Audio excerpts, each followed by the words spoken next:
So today we're going to continue our discussion on forecasting financial statements. Just to have a quick review, last time we predicted our sales using four methods. We have the naive forecast, average growth rate, and then CAGR, the compound annual growth rate, and we use regression to predict sales using our year. Okay, so this is a time series, and we're using year here as an independent variable. Now, I asked you also to predict your cost of goods sold using the same using the same models. So I hope you did that. But today we're going to move on and do forecasting also. This time we're going to forecast cost of goods sold using sales as our independent variable. So we learned last time that when you do regression, okay, put first your independent variable and then your dependent variable, because usually in Excel when you plot this, the X variable comes first and the Y variable comes first. Okay, so we're trying to predict cost of goods sold given the sales, and not the other way around. Okay, not the other way around. We're not predicting sales given the cost of goods sold. The cost of goods sold depends really on the sales. So I already plotted it, guys, for our use, and you can see here that indeed there's really a strong relationship between your cost of goods sold and your sales. You can see that from our regression plot, from our line here. Almost all of the points are on the line, which means that there are very few deviations, very few error terms. In fact, the R-squared, which is supposed to tell us which is the coefficient of determination and tells us how much of the variability of our dependent variable cost of goods sold can be explained by our independent variable sales. So it's 99.83, okay, almost 100%. So the remaining 1.7% can be explained by maybe other factors, but 99% of the behavior of cost of goods sold can be explained by our sales. Okay, so we were tasked to use regression to develop a linear relationship. Okay, this is actually a regression already. And this one, we can already see the linear relationship between the cost of goods sold and the sales. It's 0.8583 times sales minus the intercept 63681. Okay, so what does this 0.8583 mean? It means that for every 1 peso increase in sales, our cost of goods sold increases by 0.86 centavos. Okay, so that's what this slope means. This is the marginal effect of your of a 1 unit increase in sales on your cost of goods sold. Okay, but we can formally generate this through our data analysis. Okay, so let's use data analysis, data analysis. And we have here regression here, okay, and our input Y range. Our Y range is our dependent variable, cost of goods sold, and then input X range, which is our independent variable, our sales. So we include both the label sales and cost of goods sold and check this one. Okay, and then let's generate the output. Let's see in O1. Okay, I'll just put it there in O1 here, and then let's just disregard the residuals. Okay, so there you go. Okay, so we can now, this is the formal output in Excel for our regression. You can find here the 99.83, it's here, this one. So this tells us that 99% of the variability of your dependent variable cost of goods sold can be explained by Y, by X, by our sales. Okay, and then we have here the values of our parameters, this one.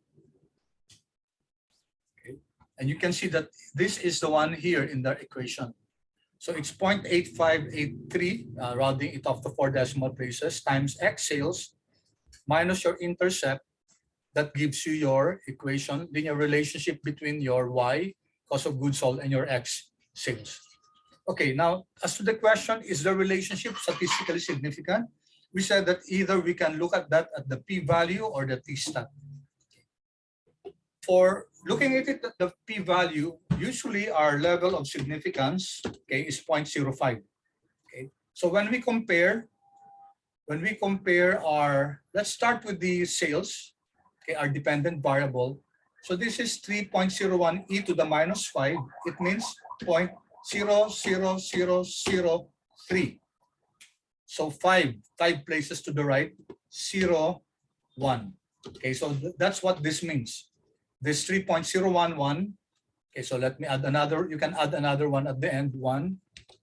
Okay, this is the value. This is your p-value. And it's way, way less than 0.05. Therefore, we say that sales is indeed a significant predictor of our cost of goods sold. Okay, yung intercept naman, guys, although it's greater than 0.05, therefore hindi siya significant predictor. Pero sabi natin, guys, we said that still intercept is still included in your model.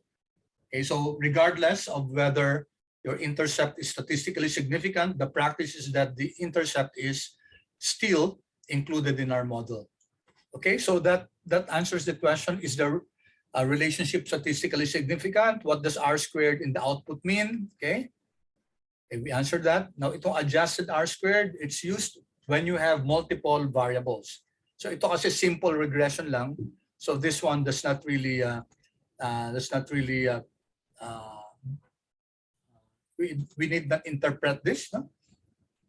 Okay, well, this becomes relevant when we have multiple variables, multiple independent variables. Okay, then we're asked to predict the next 3 years of cost of goods sold using sales. Okay, so we learned, guys, that we can use the trend function or the forecast.linear. But before we predict the next 3 years of cost of goods sold, we have to have the predicted values of sales. Okay, because you can only predict cost of goods sold if you know sales. Kasi di ba, how are we going to predict cost of goods sold using sales? So let's use the predicted values of sales. Okay, good. Let's use this. Yung predict natin, no? Itong 4299. Okay, so I copied it here and then copy down natin pati in 2023, 2024. So these are now the new values of your sales. Okay, and then we can compute for the cost of goods sold. We can get the trend. Okay, our known y's are your cost of goods sold, comma, our known x, correspondingly, ito yung known x's natin. Okay, and then by the way, since I'm going to copy this down, let me fix the row there. Also this one, let me fix the row. Okay, and then comma. And then what's our new x? This is our new x. Okay, and then we close this, Control Enter. So these are now your predicted cost of goods sold given your sales. Okay, let's just see. Okay, let's see the difference between your cost of goods sold minus 2023 minus 2024. Okay, so this is their difference. Now question, why is this 450799? Isn't it that 0.8583 is the slope of your sales? Okay, so which means that for every 1 unit increase in sales, there's a corresponding 0.8583 units increase in your cost of goods sold. Okay, why is this 450799? Isn't it that we're increasing it from 2022 to 2023? 1 year increase? Okay, the answer, guys, is, let me just answer that in the interest of time. It's not 0.8583, okay? Because it says here that for every 1 peso increase in sales, okay? For every 1 peso increase in sales, there's a corresponding 450799 increase in your cost of goods sold. Now, sales did not increase by 1 here. By how much did sales increase? So let's get that difference. Okay, so sales increased by 525,245, right? And for every 1 peso increase in sales, there's a corresponding 0.8583, right? So since there's an increase of 525,245, we multiply that by 0.8583. to get the total increase in your cost of goods sold. 450,799, 450,817. That's close enough, guys. There's a discrepancy because we're using 0.8583. That's not actually 0.8583. If you go here, it's actually this one. Okay, so if we use that, F11, let's just use this coefficient here, there, and let's see. Okay, so let me just format this, there. It's the same now. Okay, 450,799. That's the change in your cost of goods sold. Okay, and it's consistent with this 0.8583. Okay, because this means for every 1 peso increase in sales. Okay, but since our sales increased by 525,245, then we have to multiply that by the incremental unit change in your cost of goods sold, which is this one. So with us, we were able to prove that indeed it's 450,799. Okay, all right. Questions, guys? As far as predicting your cost of goods sold using your sales, using regression? Questions about this? Yes? Can you show me, sir, the cost of goods sold formula? Sa prediction, this one, John? Yes, sir. Okay, yes. sige. Thank you. So this one, we predicted our cost of goods sold using the trend of, the trend function. Okay, let me do the formula text so that you can also have a reference for that. So this is the formula that we used. Okay. So it's trend. Known wise is the cost of goods sold. That's D. Known excess is that's your sales, and the new value of X, that's your C10. Then we copy it down. Okay. Yes, sir. Thank you. Thank you, John, for your question. I appreciate really the question. Okay. Any other questions, guys? Any other questions? Okay, so we were able to answer all these questions. No? So regression is a very powerful tool, powerful model, tool by which we can predict your dependent variable, your variable of interest. But we have to make sure that the relationship is really linear. Okay, we said last time that if this is parabolic, like if it's opening upward like that, then linear regression would not be a good model to predict the relationship between your dependent variable. Okay, so let's go here, guys. We're now going to forecast our financial statements. So given this company, Pikachu Products, okay, this was the sales in 2021. In fact, we predicted this in 2022.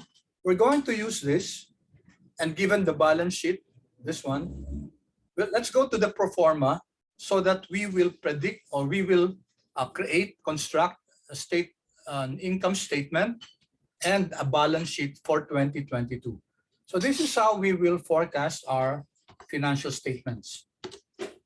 Okay, so let me just give a space here. So we call it pro forma income statement, which means that this is a forecast. This is not historical.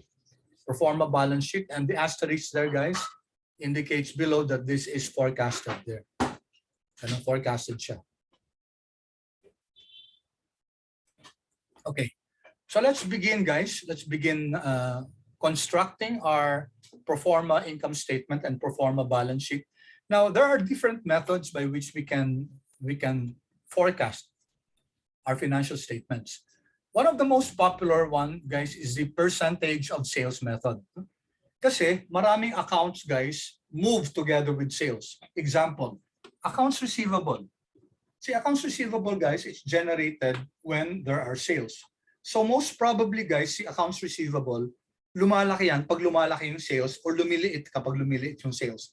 So that means there's a relationship between accounts receivable and sales. Also, between inventory and sales.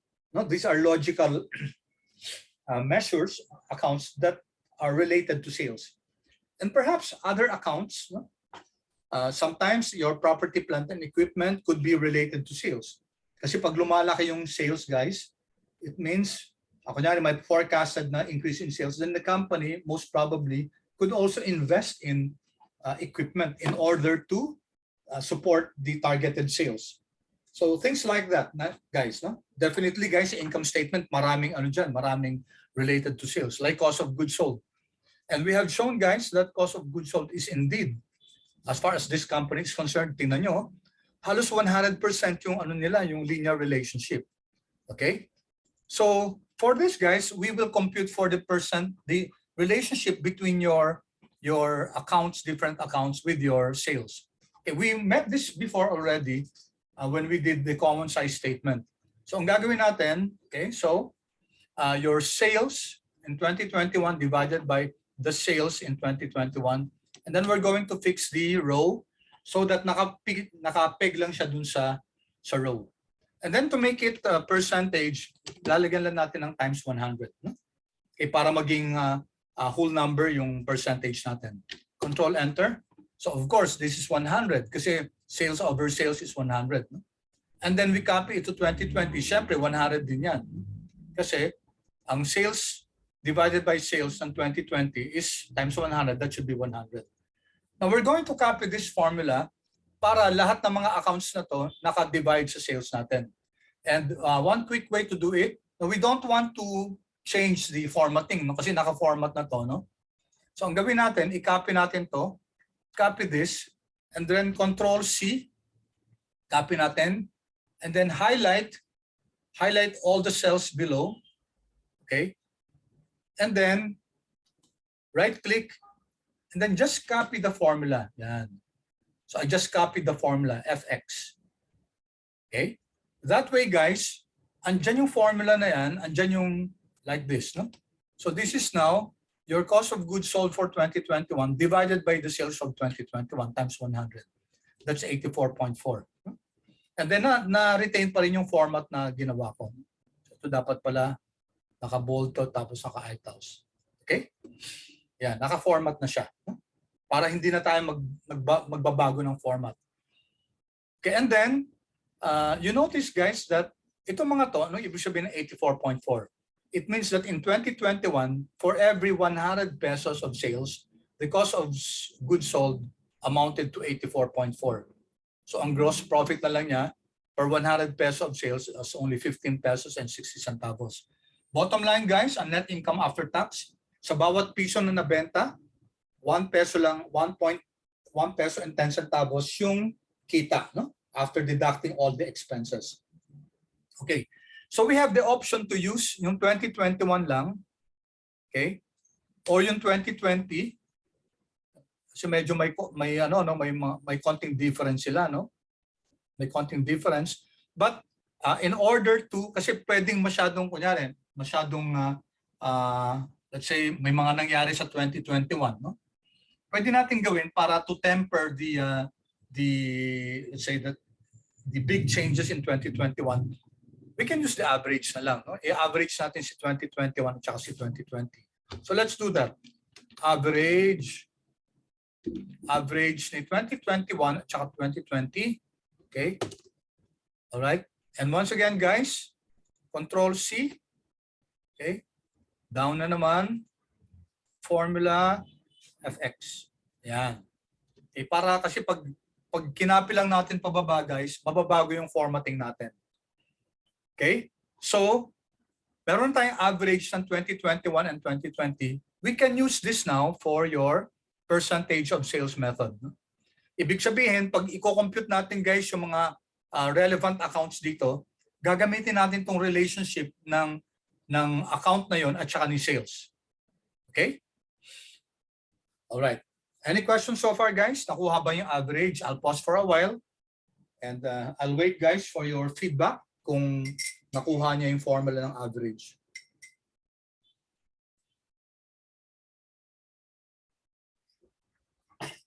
Paki-chat please kung if you were able to get it.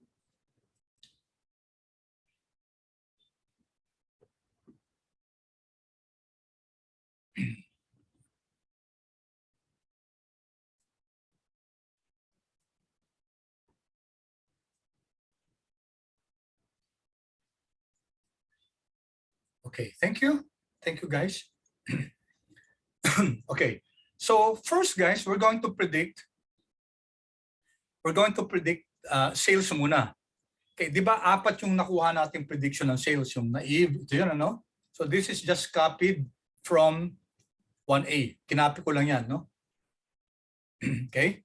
Pati yung average growth rate, pati yung CAGR, at saka yung regression natin. Okay? And take note guys, yung mga figures natin dito in millions, ito naman, ano ba ito? So, millions, these are in thousands. No? Ito, in thousands siya. So, we have to adjust that. No? So, dito guys, in millions yung figures natin. Okay. Now, what we're going to do is, remember guys, yung gusto natin magkaroon tayo ng, ng data analysis, gusto natin magkaroon tayo ng sensitivity analysis. Okay. Remember guys, before, yung data natin, tapos yung what if analysis, when we use scenario manager, yan, di ba? Now, that's what we want to do, no? Scenario manager, ibig sabihin, ano mangyayari sa pro forma balance sheet natin, income statement, if sales was 3,850, or if it was 4,631, or based on the CAGR, or based on the regression. So what we're going to do is to compute for the index, no? Yung index natin, pag naive guys, it will be equal to this one divided by, i-base natin guys sa naive, kasi yung naive ang pinakamaliit, no? Ibig sabihin, the other sales will be a certain factor multiplied by your naive. Or enter. Okay. So as expected guys, ang factor kay naive will be 1. Kasi siya ngayon magiging benchmark natin, di ba? And then, yung average growth rate, okay, in other words, if you multiply 1.2030 to 3,850, you'll get 4,631. So itong mga factors na to ginagamit natin para i-multiply kay 3,850 para makuha natin yung yung mga figures ng average growth rates, CAGR at saka regression. Okay? So that pag nag-sensitivity analysis na tayo dun sa what if analysis, okay, dali so ililink muna natin dito yan, sales ng 2022.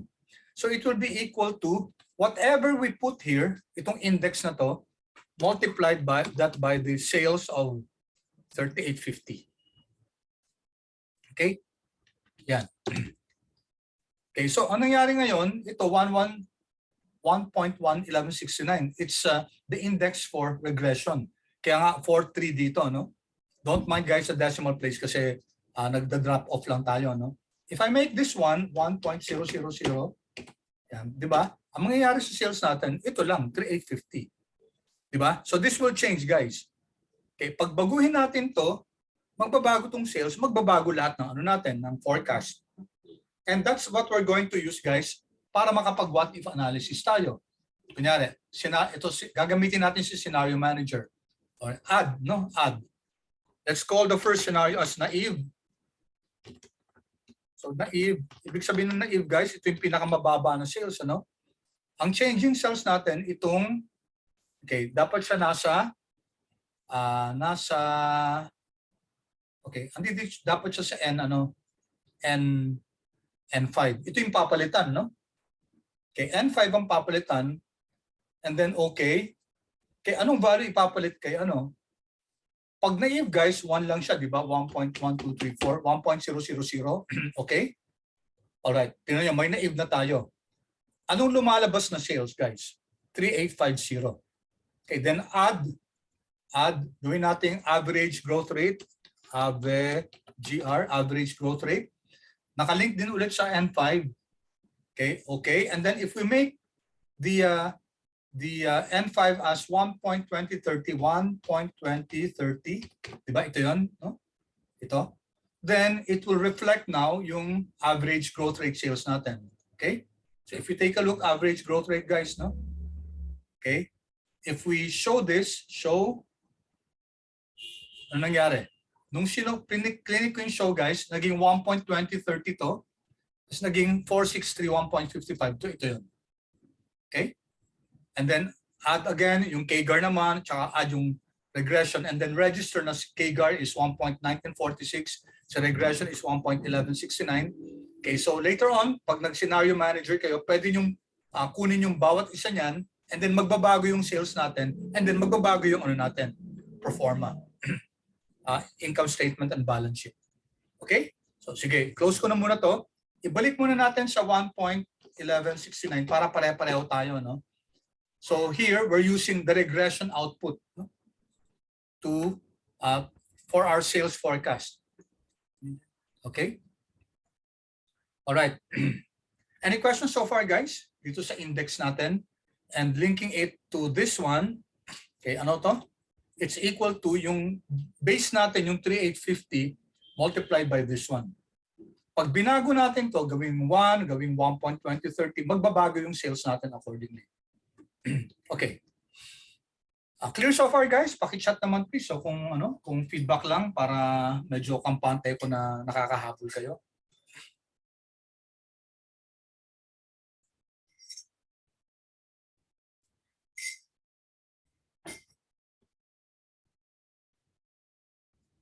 Okay, good. Thank you. Thank you. Okay. So itong sales, ito na to, yung forecasted sales na to, bigyan natin ng pangalan to kasi gagamitin natin to for many others. So here, I'll just give it a name, Sales 2022. Okay? Sales 2022, I gave it a name. All right? So that later on, pag i-refer natin dito sa cell na to, makikita agad natin Sales 2022 yan. Okay, first, cost of goods sold. Okay, there are two ways to do the cost of goods sold. Pwede natin gamitin tong tong forecast na to na 3626, no? Kasi nag-regression tayo dito. However, we'll just use the percentage of sales method at gagamitin natin yung average value ng percentage of sales. So how do we compute for that? So that's equal to whatever this proportion is, i-multiply natin siya ng sales, no? Sales 2022, yan. Okay? So sales 2022, and then since ito minultiply natin ng 100, i-divide natin to 100 para maging ka-level yung ka-level yung amount. Kasi pag hindi natin i-divide ng 100 to, magiging ridiculously high yung yung values natin. Okay, so that's the ratio. Okay, that's the proportion of cost of goods sold relative to sales, and then i-multiply natin ng sales 2022 yan. And then i-divide natin ng 100, we get 3609.16. No? 3609.16, dun sa regression natin kanina, it was 3626,855, 3626. So medyo may kaibahan, ano? Ito 3609.16. Of course, ano dapat gamitin? Ito o yung regression? Well, it depends on management. No? Sila naman magdidetermine yan kung gagamitin ba natin yung regression na nagamit natin to predict in predicting cost of goods sold, or do we use the percentage of sales method?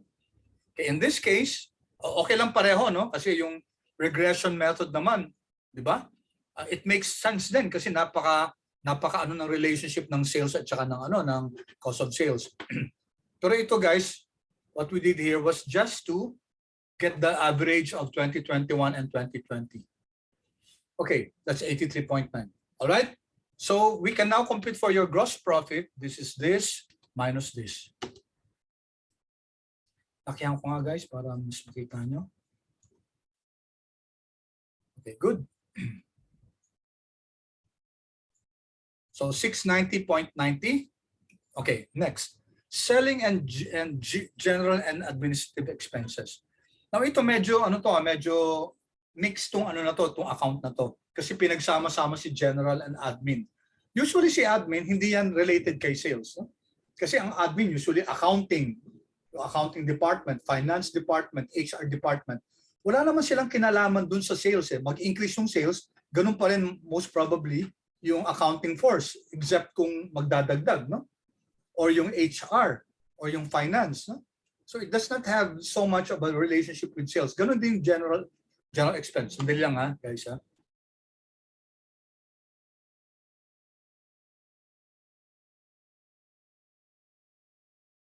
Okay. Now, general, ganun din, no? Medyo hindi siya related kay sales. Pero yung selling, related siya kay sales. So just for this example, we'll just assume that yung SG&A, sabihin natin na yung selling expense yan ang mas marami, controlled more ng selling and compared to yung G&A. So we'll just peg this to the percentage of sales ng relationship ng SG&A sa percentage of sales. Okay? So, ano yung formula natin ito? Ipapareho lang natin dito yan sa cost of goods sold. Yan, si cost of goods sold, it's the percentage of sales ratio times the sales. So, copyhin ulit natin, Control-C, okay, and then right-click, function lang. Okay? Yung formula lang guys, para hindi mabago yung formatting natin. Okay, para mas mabilis. Alright. So, yung fixed expenses naman, definitely hindi naman related sa sales yan. So, we just assume that it's equal kasi fixed nga no? Fixed expenses. So, we have now our EBITDA, which is your gross profit minus yung sum ng SGA natin at saka fixed expenses. There. Minus na natin. Okay, enter. I now get 256.1. Okay, I'll pause for a while, guys.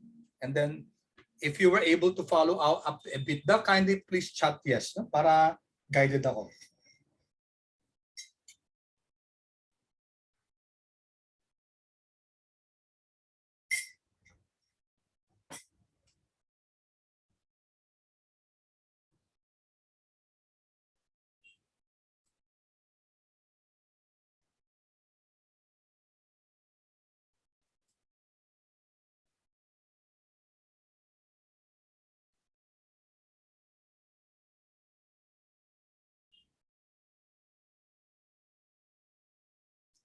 Kindly chat, please, guys. Yes, if you were able to get this far dun sa EBITDA.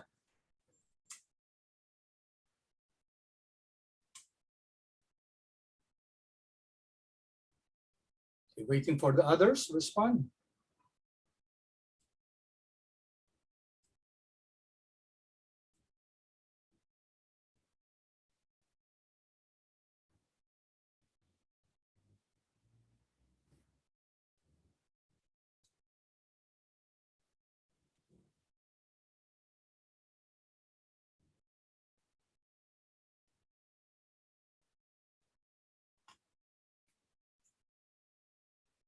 Okay, thank you.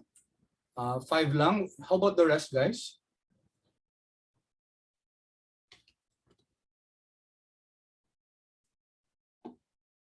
The rest, guys? Sana maka 50% man lang na mag-indicate kung nakahabol sila sa EBITDA. Okay, thank you. Thank you. A few more, guys.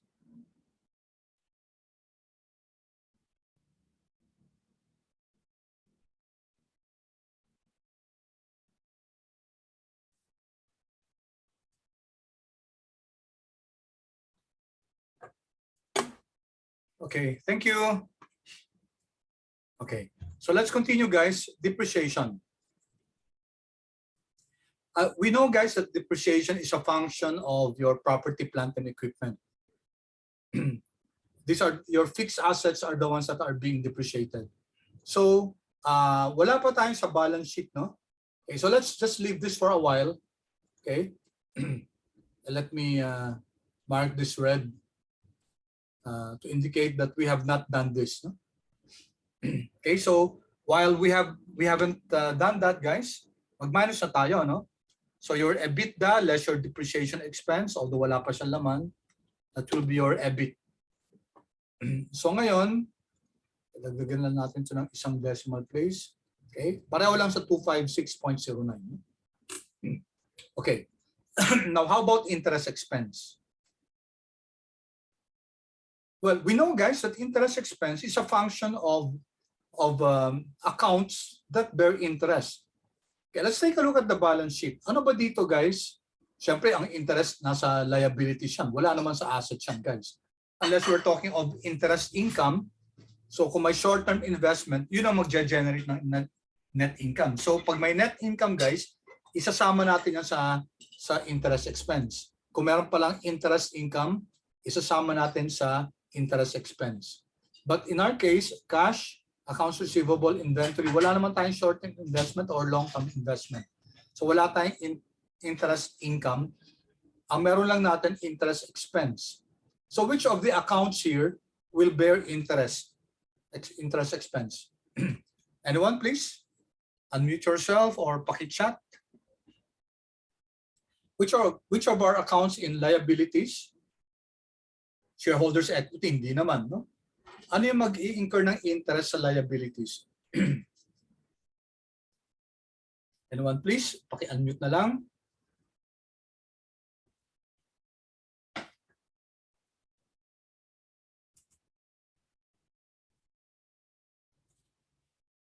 Hello? Ano ba? Ano bang accounts dyan, guys? Liabilities lang titingnan natin, no? 4 lang yan, no? 4 lang yung liabilities natin. Kasi the others are common stock, retained earnings. Hindi naman nag-i-incur ng interest yun eh. Interest expense. So which of them, guys, incur interest? Sir, Yes? is it yung long-term debt po, sir? Yes, that's one of them. Thank you. No? You're correct. No? It's long-term debt. Meron pa ba? Thank you, Shelo. Sino ba yan? Was that Shelo? Yes, sir. Okay, thank you, Shelo. You're correct. Tama. So that's long-term debt. But meron pa isa. Ano yan? Kitang-kita, guys. So 4 lang naman sila. Eh, no? What's the other account here that incurs interest?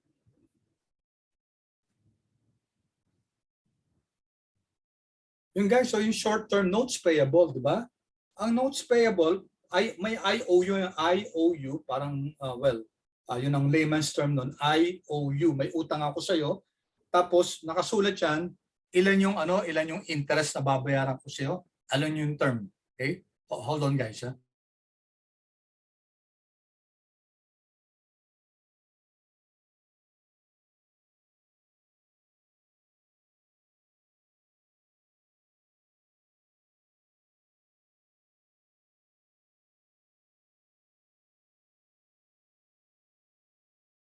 Okay, so, ito guys, itong short-term notes payable, at saka yung long-term debt, sila guys yung mag-i-incur ng interest. So, although guys, dapat mas malaki yung interest ng long-term debt, mas malaki yung rate kaysa sa short-term notes payable. Okay, because of the concept of risk and return. Diba? Mas risky yung long-term debt kaysa kay short-term notes payable. But we're just going to assume that they're the same and then estimate kung magkano yung interest rate na yan. So how do we do that? So dito punta tayo dito, compute natin. Magkano ba yung interest guys ng 2021? The interest was, okay, magkano interest? 76, no? 76. And then, i-divide natin yan dun sa yung mga notes natin, yung mga liabilities natin nag-i-incur ng interest. Sum of your notes payable and your long-term debt. Okay, take a look at the formula. No? Approximate natin kung magkano yung interest rate. So whatever the interest expense was divided by the sum of your short-term notes payable and long-term debt, we get 11.7%. No? So yun yung approximate na interest rate. Okay? So I'll give you a few seconds to follow.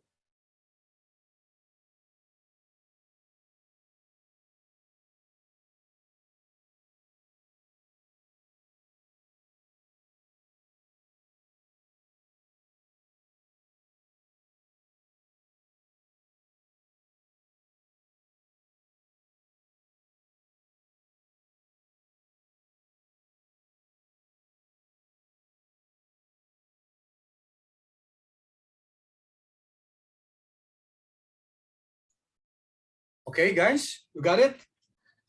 11.7%.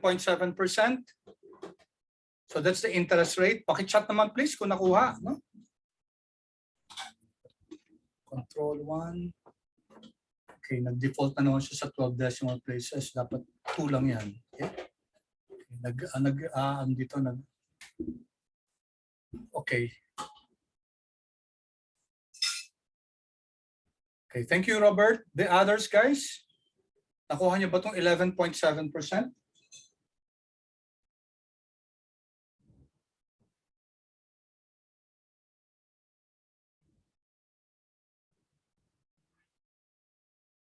Okay, good. Thank you.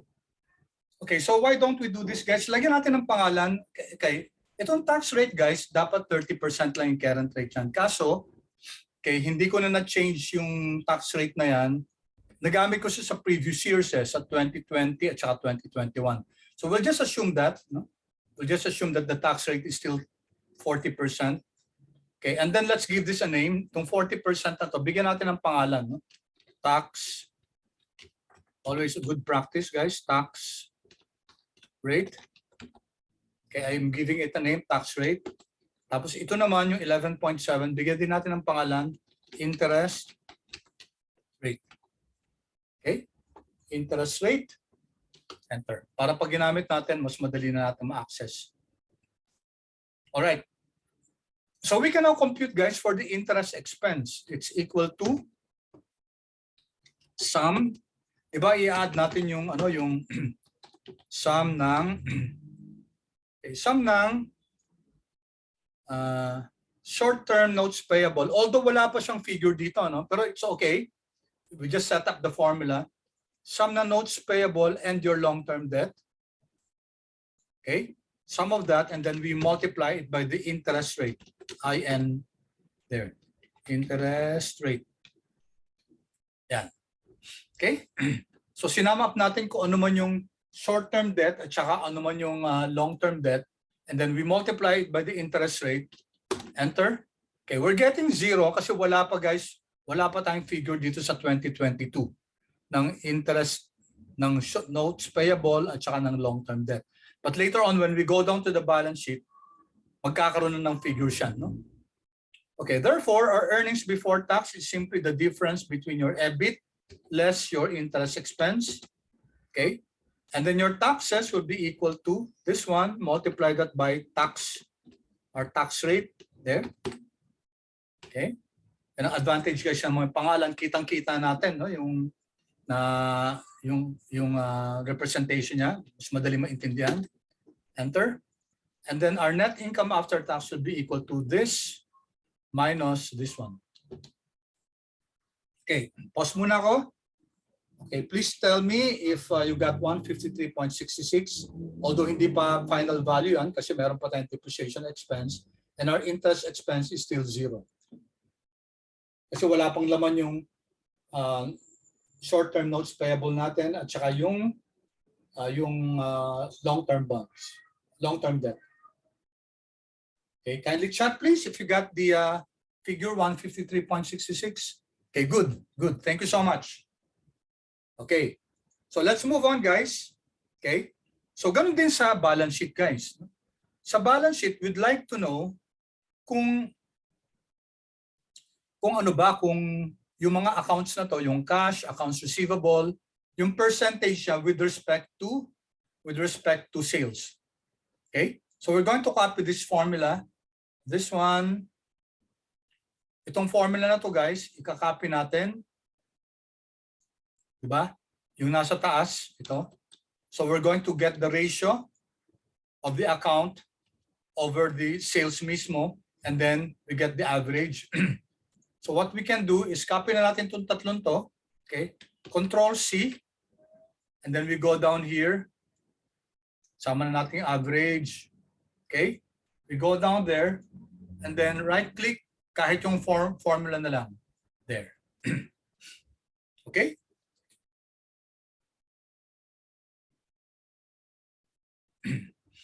Okay, so pause muna ako, guys. So did you get the average?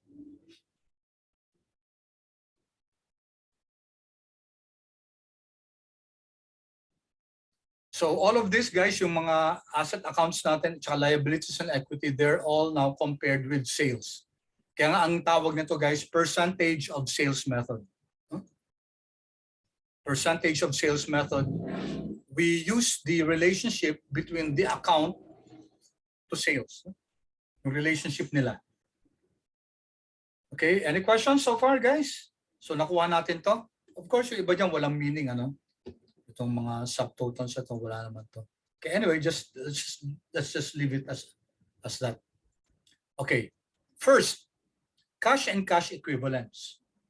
Now, is cash, guys, is cash proportional to sales? does cash move with sales? Okay? So, pwedeng both, no? Pwedeng, ano yan, parang gray area yan. Bakit? Unang-una, guys, syempre, we know that when sales increase, cash will definitely increase, lalo na pag nako-collect na. Okay? Kaso, guys, usually, a company does not really hoard on cash. What do I mean by that? Pag nakaka-collect ng cash, usually, nag-maintain sila ng certain amount ng cash kasi nobody earns from cash. Okay? Hindi naman yung cash, guys, unless you put it in a short-term investment or long-term investment or property, plant, and equipment or other working capital like receivables or inventory, saka lang mag-earn yun, di ba? Okay, you ask is per se, cash does not earn. In fact, pag linagay lang ng company yan sa bolt nila, in fact, at the end of the year, lumiit pa yung value niyan because of inflation. Okay, so pwede guys, kahit na lumalaki yung sales, pwede rin si cash and cash equivalents that does not really move with sales, no? Kasi pwedeng may nagbabalance out yung company, pinupunta kagad nila sa investment, no? Yung cash. Okay, but for our purposes, guys, gagamitin din natin ngayon, okay, 1.5 daw yung average. Let's just assume, guys, that cash move together with sales. In reality naman, guys, alam naman ng company kung talagang talagang gumagalaw yung cash relative to sales. Sabi ko nga, 'di ba kanina, that's a possibility kasi pag nagdadagdag yung sales, nadadagdagan din yung cash. But we bear in mind that the company does not really keep quote-unquote cash doon lang sa sa kanila, no? They will have to put that in another form kasi ang cash hindi naman kumikita lang as cash. It only earns when it's converted or transformed into another type of asset. Okay, so let's do this. Okay, so let's just assume that this one, guys, is we will use the percentage of sales method for cash. So we just copy any formula, di ba? Ang dami nating formula na gumamitan tayo ng percentage of sales. Ito na lang, guys. Cost of goods sold. Control C, copy natin, and then we paste the formula. Yeah. So, madali, guys, pag-copy and paste formula lang. No? Okay. How about accounts receivable and inventory? Can we use the percentage of sales method? Gumagalaw ba sila with respect to sales? Definitely, guys. No? Definitely. Both accounts receivable and inventory. Pag tumataas si sales, usually in accounts receivable and inventory both also increase. So they're proportional or related to sales. In fact, dito sa mga figures natin, no? Ayan.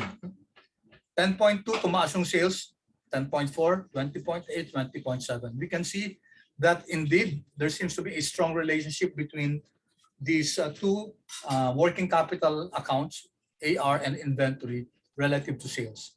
So copy lang natin to. Copy natin itong formula ng cash and cash equivalents. Highlight natin yung parehong to and then just copy the formula. Okay, so that the formatting will not be changed. Okay, and then we sum up our total current assets. Okay, sige, pause muna ako, guys. I hope you were able to follow along as far as the total current assets is concerned. Okay, and then as usual, guys, request ng feedback from your end kung nakaabot kayo sa total current assets. Pa-feedback na lang, please. Sir, can I see the total current assets, sir? Okay, add lang natin. Ay, mali. Sorry. Sorry, thank you. That's why you were asking siguro. No? Dapat 27. Yan. Okay, thank you. Yan. Okay. Sorry, wrong mistake. Lagyan ko nga ito yun natin ng tama. Yan. 1424.55. Okay? Did you get the same total current assets, guys? Paki-chat naman, please, kung pare-pareho tayo. Okay, I think we're siguro baka mag-extend tayo ng konting minutes lang, mga 2-3 minutes, 5 minutes. I hope that's okay with you guys. Huh? So ngayon pa lang, humihingi na ako ng permission, but if you really need to go, it's okay. You may just leave, no? Okay, thank you. Thank you for your feedback. Okay? All right, so let's move on. No? Ito, plant and equipment. Paano to, guys? Now, usually then, si plant and equipment, it's sort of related to sales. Kasi pag lumalaki yung sales, then there's the tendency for the company to invest in more equipment to support the level of sales. Kasi kung hindi mag-increase ng investment sa plant and equipment, and if the capacity of the equipment has already been exhausted, so mahihirapan mag-increase ng level of output ng sales. Unless magto 24/7 yung operations, which might not be good, depende dun sa equipment ng company. No? So pwede rin siyang related sa sales. So if we do that, di ba, ang gagawin natin, copy lang natin anyone here, Control C, and then yung formula, no? So pwedeng ang plant and equipment, if we're going to relate it to sales, we're going to use this 14%, no? This is 14% of sales of 2022. Okay. However, guys, meron tayong additional information that the company has earmarked 50 million to be invested in additional property, plant, and equipment. So since binigay naman tong figure na to, then we can now compute for the new PPE. Ang new property, plant, and equipment natin will be, andali ha. So let me just put here plant and equipment and then at cost. I hope you recall this, guys. Pag rin-record kasi yung PPE, guys, at cost yan. Oops, ano nangyari? Okay. At cost. Okay, so we can now compute for the PPE. It will be the sum ng previous PPE and then the additional PPE. Ito. Nadagdag to eh. So the at cost PPE ng 2021 plus 50, okay, you get 577. So 527 plus 50, you get 577. Okay. Now, binigay sa atin ang information na ang salvage value niya 2, tapos ang life of the equipment 10, and you know from your accounting that we can compute for the depreciation, annual depreciation. It will be using the short straight line depreciation, it will be the cost of the equipment minus the salvage value. So that's 48 divided by 10. So dapat 4.8 yung depreciation natin. Okay? So madali lang yan. Or we can use, guys, of course, there's a function in Excel called SLN. No? So returns the straight line depreciation of an asset for one period. No? So this is for 1 year. Cost natin is 50, comma, salvage is 2, comma, life is 10. Okay? So we expect 4.8. Okay, kaso naka-ano to, no? So format lang natin. Okay, so number. Tapos lagyan natin ng ibig sabihin computed natin to, no? Okay, any questions as far as the straight line depreciation is concerned? Simple arithmetic lang yan, ano, guys? Which you learned from your accounting. Okay, so this is your added depreciation based on the new equipment. Therefore, guys, pwede natin i-compute yung accumulated. Yung accumulated kasi, guys, okay, it will be syempre, yung previous na accumulated depreciation plus yung additional na madadagdag na depreciation, which is this one. Okay, so that's equal to sum of this, yung previous na accumulated depreciation plus the new. Okay, kasi nga, nagdagdag tayo ng bagong equipment. So there, 171.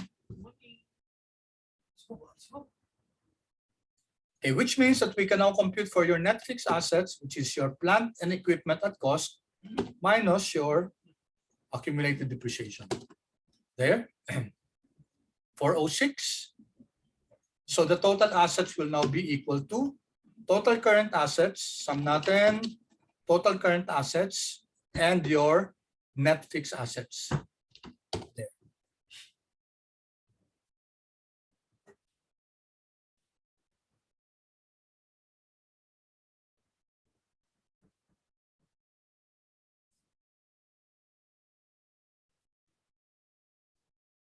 Okay? All right, 1830.55. Any questions, guys, so far? Kailangan nagkaroon tayo ng 1830.55 na total assets, ha?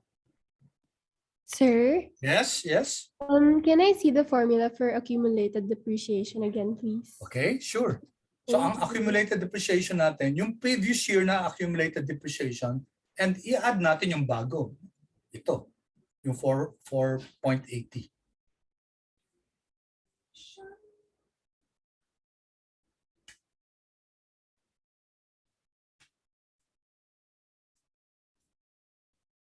Okay, did that answer your question? Yes, sir. Thank you. Okay, good, good. Yeah, guys, keep the questions coming, ha? Don't be ashamed. Thank you so much for that question. Sino ba yung nagtanong? Sorry, hindi kita na-acknowledge. Shelo ba yun? Julia, sir. Julia? Julia, thank you. Thank you, Julia. Thank you. Appreciate your question. Okay, meron pang iba, guys? Nakuha niyo ba yung 1830.55? Paki-chat naman, guys, kung yes, so para alam ko. So that I know if I'll proceed or not. So far, isa pa lang nag-chat, guys. Waiting for the others to key in their responses.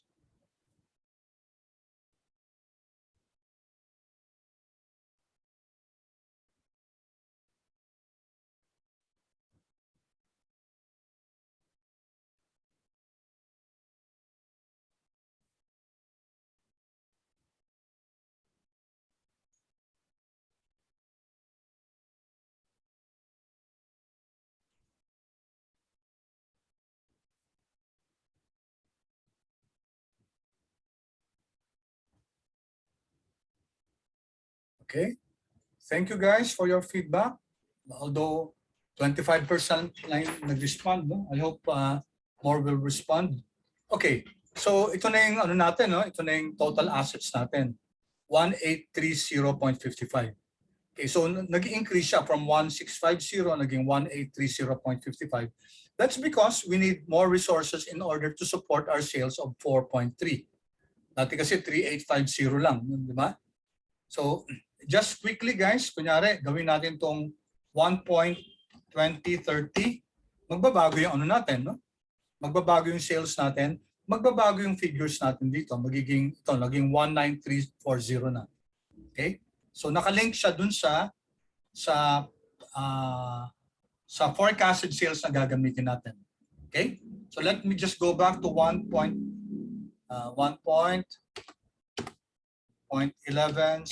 no? Okay. All right. So may kulang pa ba tayo sa income statement? Meron pa, no? Itong depreciation expense, pwede na natin, guys, i-ano to, pwede na natin i-compute. So what will be the depreciation expense? Okay, so usually kasi, since ginamit ng company is straight line, so every year, may ano yan, every year, may fixed na depreciation.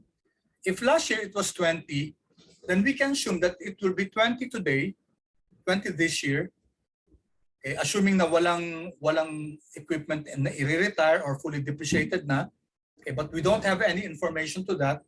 So it will be equal to sum ng previous na depreciation expense and di ba may bagong nadagdag na equipment which has a depreciation of 4.8. Isasali natin yun. Okay?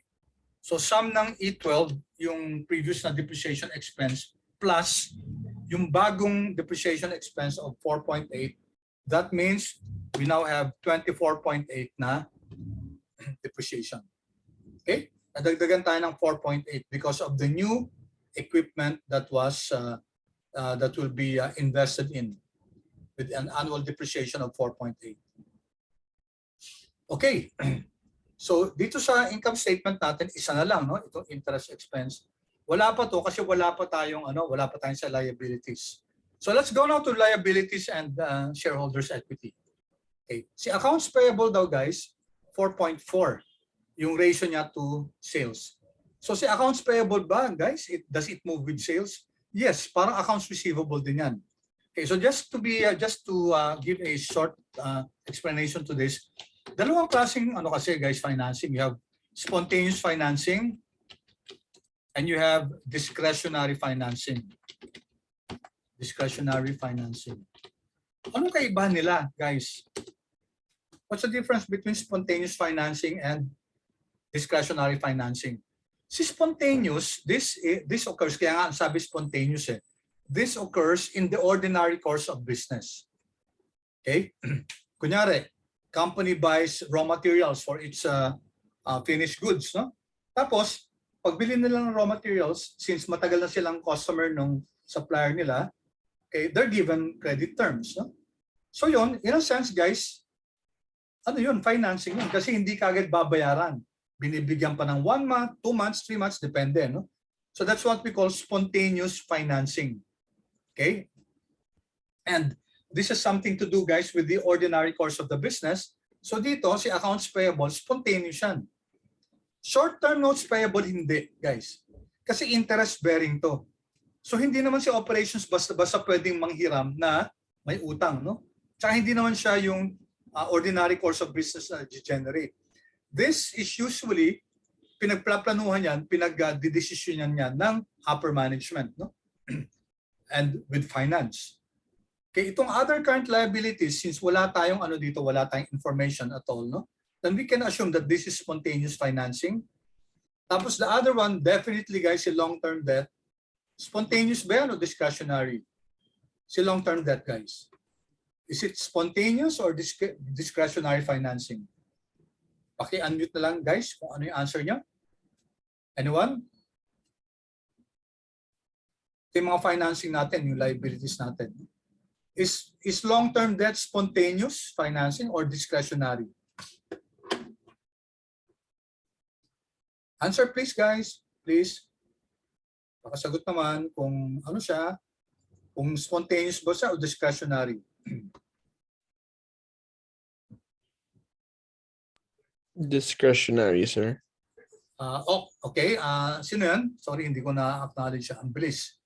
Who answered? John. John. Okay. John, bakit discretionary? You're correct. Tama siya. Discretionary, John. Bakit discretionary? Discretionary siya, guys, kasi it does not occur naman in the usual course of the business. No? Pinagplaplanuhan yan, yung long-term debt na yan.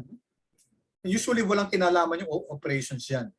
Okay, why did I mention spontaneous and discretionary? Kasi usually, guys, pag spontaneous, yun ang pwede natin gamitin ng percentage of sales method. Okay? Pag discretionary, questionable pa na pwede natin paggamitan ng ng percentage of sales method.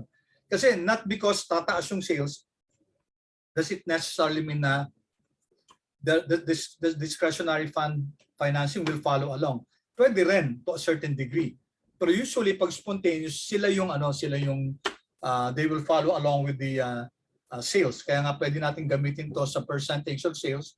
Si current liabilities then, in the absence of any information about it, let's just assume that it's spontaneous and it will follow the percentage of sales method. Okay, so we can now compute for this. Copy na lang natin. Asan ba yung ginamitan natin dito? Yan. Accounts receivable, Control C. And then ito, FX. Yan.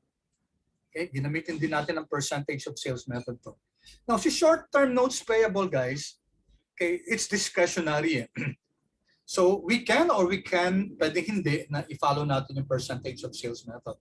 Pero for our purposes, we'll strictly follow na hindi siya spontaneous, so hindi natin gagamitan ng percentage of sales method.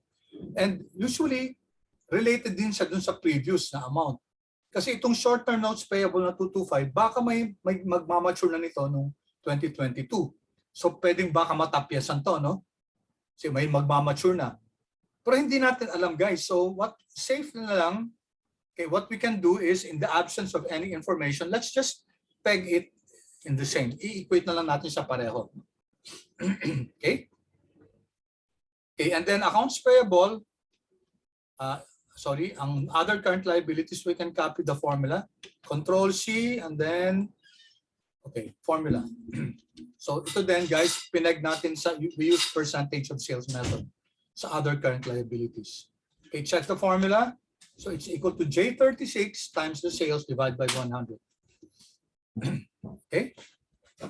All right. And then we can sum this up. Sum of our current liabilities. There. Okay. Okay, there. Sige, pause muna tayo, guys. Okay, pause. And then kindly chat naman please kung ano, kung nakahabol kayo dito sa total current liabilities.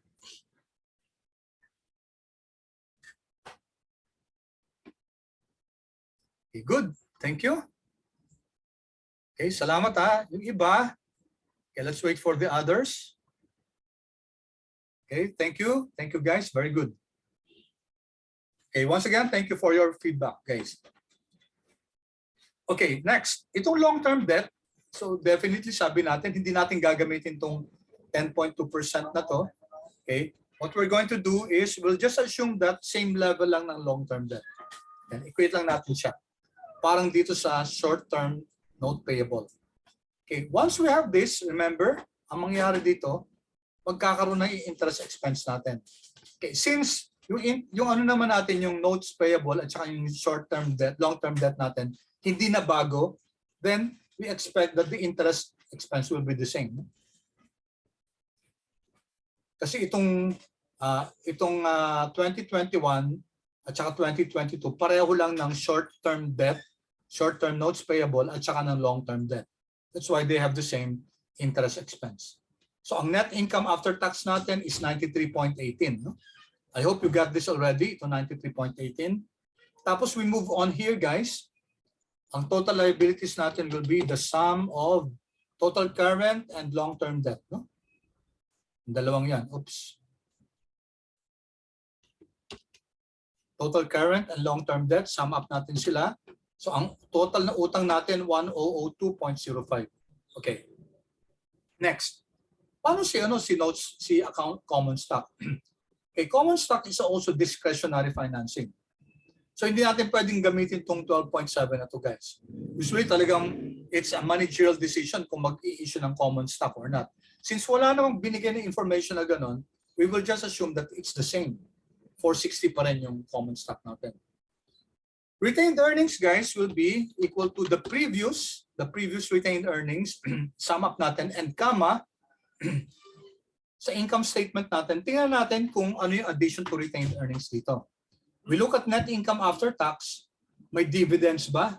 Walang dividends, no? Kasi kung may dividends yan, ima-minus natin dividends, and whatever's left is your addition to retained earnings. Since dividend is equal to 0, then our addition to retained earnings will be your net income after tax, this one. So i-add natin yung net income after tax dun sa previous na retained earnings, we get this figure. There. 319.17. Okay, pause ulit ako, guys. Let me pause and then, you know the drill, guys. Kindly chat kung okay tayo sa up to retained earnings.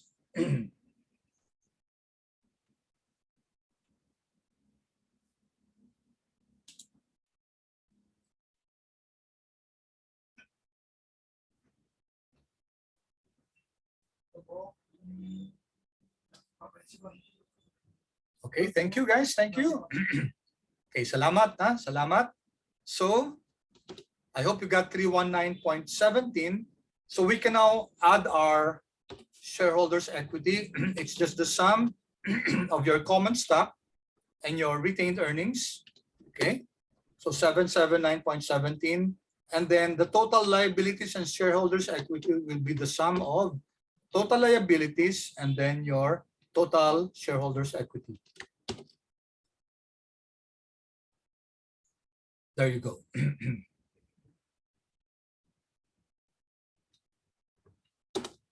There, 1781.21. Okay, so any comments, guys? Did you get 1781.21? Any comments, any questions?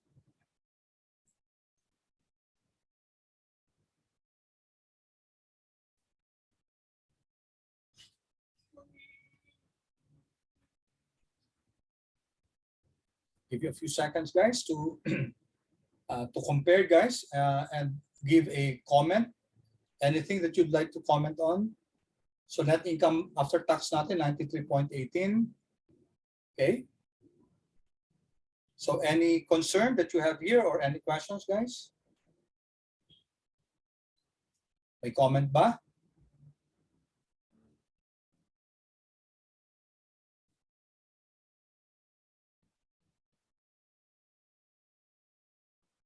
Hello? Is there any question?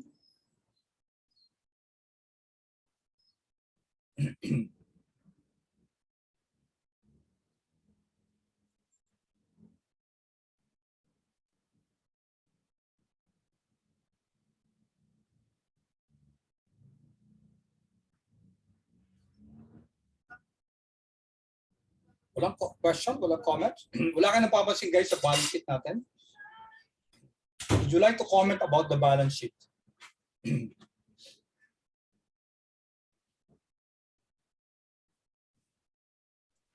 They're not equal, sir. Yun. Thank you, John. What's not equal? The total assets and the total liabilities and Yan. equity. Thank you. Perfect. Perfect, John. Salamat, ha? So may problema tayo kasi yung total assets natin 1830.55. Total liabilities and shareholders equity natin 1781.21. Take note that we need these assets, no?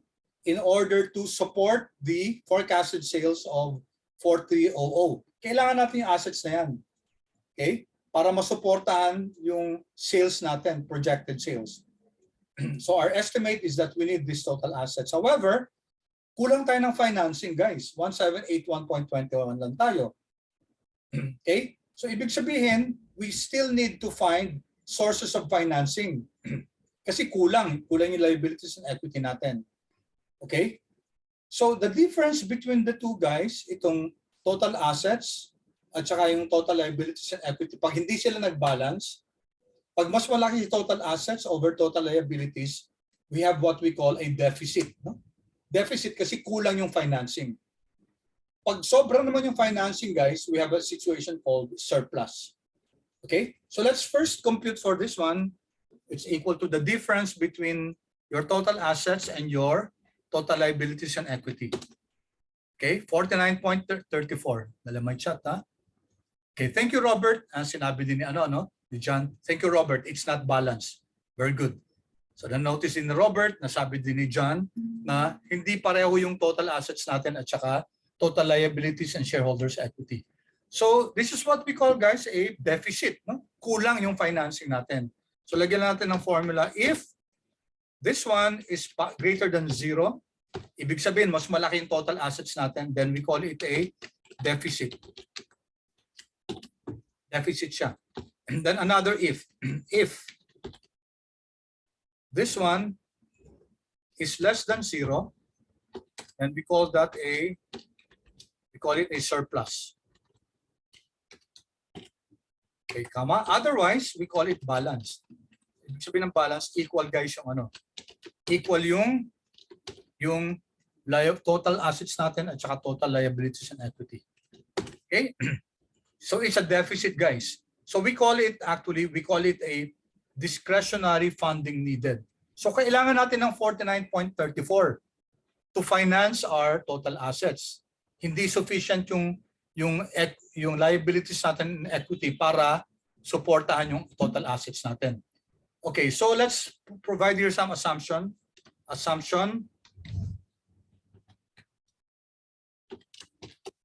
If there's a deficit, there is a deficit. Let's just simplify, use long-term debt. Okay? So pag ganyan, guys, pag may deficit, hindi tayo gumagamit ng spontaneous financing. Okay, usually ang ginagamit yung discretionary financing. So what do we mean by that? Either long-term liabilities, or common stock. So yun naman yung discretionary financing natin, dun manggagaling. Okay? So we can, of course, we can issue new shares of common stock, or we can just borrow. So to simplify our problem, we will just borrow. No? Ibig sabihin natin, guys, lalagyan natin tong long-term debt na to. Okay. Okay, let me illustrate this. No? Okay, so what's our long-term debt now? 424.61. Naka-link dito yan, ano? Okay, how much daw yung kulang? 49.34. So I'm going to, ima-manual ko lang, no? 424.61, okay, plus 49.34. So that total is 473.95. No? Okay. Papalitan ko to let me do this manually. Papalitan ko tong long-term debt. Ang gagawin ko 473.95 na siya. 473.95. Yan. Okay. So without yet generating the answer, what do you think will happen, guys? Dinagdagan na natin yung deficit natin no? Yung kanina yung deficit is nawala yung magkano yung deficit? Okay, sandali. So let me first write the deficit, no? Lagay ko lang muna dito. Yung unang deficit natin is 49.34. Hindi exact yan, guys, kasi may actually di ba? Naka lang siya, naka cut off to 2 decimal places, no? 49.34. Tapos ang ginawa natin, guys, ito dinelete ko to, papalitan ko siya ng 473.95. 473.95. Where did I get that? Yung 424.61 plus yung deficit kanina na 49.34. So what do we have? Enter. Okay. Ano nangyari? Bakit 3.46 pa rin? May deficit pa rin. Di ba, dinagdag na natin yung balance dito, yung deficit, linagay na natin sa long-term debt. Bakit hindi pa rin siya nag-zero out? Bakit hindi siya balance? Anyone, guys? Would you like to guess? Bakit kaya hindi nag-balance yung bakit meron pang DFN? Okay, so guys, it's almost 7:30. May I request for a 5-minute extension? Okay lang ba? 5 to 6 minute extension. Permission, please, guys. Permission lang to extend by 5 to 7 minutes at the most, no? 5 to 7 minutes. Sorry para tapos na to, no? Okay, thank you so much. Thank you for your permission. Okay, salamat. Okay, anong dahilan, guys, kung bakit may deficit pa? Sir, Yes? there was a change in the total shareholders equity. Okay, tapos? Parang it decreased, sir. It decreased. Pero kasi ang ginawa natin kanina, di ba? Ito 424.61 to, di ba? Tapos ang sabi, ang deficit daw 49.34. Di ba pag inad natin yung deficit na yan dito sa long-term debt dito, no? Dito. Dapat di ba magbabalance out na to? Dapat pareho na rin to sa total assets natin. Okay, and thank you, John, for your answer. No, that's partly correct, no? Pero the real reason why we still have a deficit, okay. So isa pang example So, di ba itong ginamit natin 473.95, no? Okay, so 473.95 dagdagan ko yan ng 3.46 kasi may deficit pa 3.46. Okay, so it becomes 477.41. So papalitan ko na naman tong long-term debt natin, gawin kong 477.41, no? Okay? Oops, meron pa rin. But why does it seem to be hindi siya nagbabalance kahit dinadagdag ko na yung deficit? Okay. The answer to that, guys, is that when you change the long-term debt, ano nangyayari? May nagbabago sa taas. Hindi lang yung balance sheet ang magbabago. Magbabago ngayon yung income statement. Di ba si interest expense, di ba? Si interest expense, it's a function of your short-term debt and short-term notes payable and your long-term debt. So pag magbago to, guys, magbabago tong income statement natin. Pag nagbago si income statement natin, pag nagbago si interest expense, magbabago si EBT, magbabago si tax, magbabago si net income after tax. Pag nagbago si net income after tax, guys, magbabago si addition to retained earnings. Kasi si retained earnings, guys, nakalink siya dun sa taas dito. Yun. Okay? So, pag ginalaw natin to, yung long-term debt, gagalaw yung income statement, gagalaw ulit yung balance sheet, kaya hindi pa natin mapipinpoint na yun magko-close na nga talaga. No? Okay? So in fact, guys, ang mangyayari dyan, galaw lang tayo ng galaw, deficit siya, deficit, bisa magiging surplus, gagalaw lang siya ng gagalaw, change lang tayo ng change, hanggang dapat maging balance siya. Okay? So it might you might take 30 iterations, 40 iterations, maybe 50 iterations bago maging balance talaga to, no? And that's a very tedious task kung iisa-isahin natin. So we need some technique, no? We need some technique. However, in order to have that technique, dapat guys, automatic siya na na magbabalance out na lang siya. Okay? Para hindi na tayo magmamanual nito. Okay, so how do we do that? First, we have to set our Excel. So kailangan to, no? Go to file, and then options. Punta nga kayo sandali dito guys. File options, and then formulas. Could you tell me guys, ano yung enable iterative calculation? Naka-click ba siya? This one. Is it clicked? Paki-yes naman or no guys. So, naka-click ba tong enable iterative calculation? Okay. Okay, yes. Thank you, John. Okay, the rest guys, naka-click siya kasi yung binigay ko sa inyong file, clinic ko na siya. But if you were opening another file guys, malamang hindi pa naka-click yan. So you have to click that para mag-iterate si Excel. Pag hindi naka-click yan guys, hindi mag-work yung model natin. Okay, so naka-click to, no? Okay na? Alright, so yung answer dito guys, hinide ko. Okay, so go here, click anywhere here in the tab, click, and then unhide. May naka-hide dyan yung completed. Paki-click yung completed na yan. Okay, so ito na guys. Alright, so take note of this guys. I did something here. Okay, pareho lang yan. Ang magkaiba lang ito sa dulo dito, no? Alright, number one, pareho yung natin, yung DFN natin, no? Difference. Pero ito guys, may formula ako dito. Okay, at saka dito. May counter ako, no? Ano yung counter ko? 1 kapag i-iterate siya, 0 kapag hindi siya i-iterate. Tatanggalin kong counter ko dito, no? I-zero out ko siya. Okay, ano nangyari guys? See? Ang deficit natin yung 49.34. Ito yung kanina, no? So, iteration is off, ibig sabihin yan, hindi niya ginawa yung iteration. Okay? Kaya yung long-term debt natin, tingnan niyo yung formula guys. If D47 is 1, anong gagawin niya? Add yung long-term debt at saka yung discretionary funding. So i-add niya. Otherwise, ibig sabihin pag naka-zero yung iteration, equal to E48 lang siya. Yung previous amount. So dito nangyari guys, okay? Itong accumulated FN natin, pag naka-counter is equal to 1, okay? Ang gagawin niya, i-add niya si D45 at saka si D46. Ibig sabihin mag-accumulate yan dyan. Otherwise, just D45. Ito lang. Okay? So, I hope guys you take a look at this formula. Yun lang naman na bago ito. This one. Okay, let me just put this in red. No? Ito. Itong tatlong to. Ito yung dinagdag natin. No? Okay, so ulitin ko ha. Pag naka-off yung iteration, yung kanina yon, no? Ito guys, ito will be equal to yung previous, yung E38, no? Okay, so yun, 424.61, pareho lang siya. Ang deficit natin, 49.34.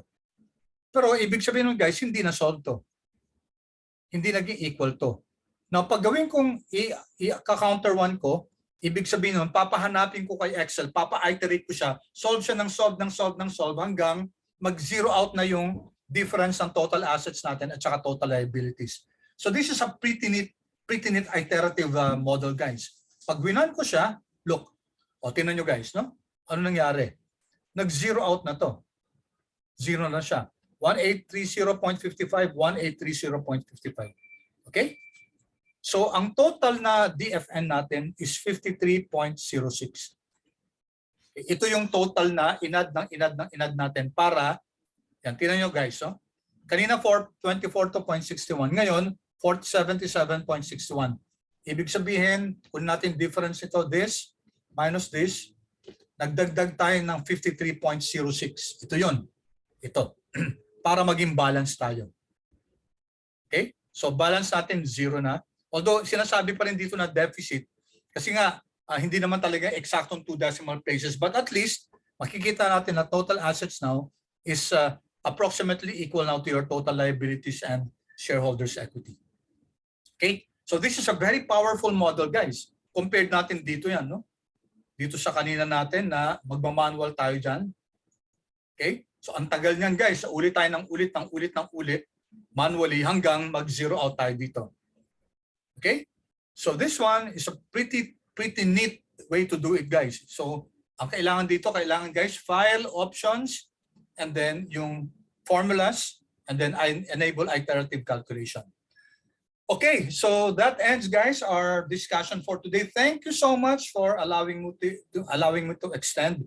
I hope you learned something, guys. I hope na naging fruitful tong mga past sessions natin. So I wish you all the best. Merry Christmas and a Happy New Year. Okay, thank you so much for reminding you of the due date for the group quiz tomorrow. Okay, if you have any questions, please feel free to remain. Kung may magpapacheck na attendance, may absent ka tayo kanina, no? Okay, guys, thank you so much. I'll just stop recording.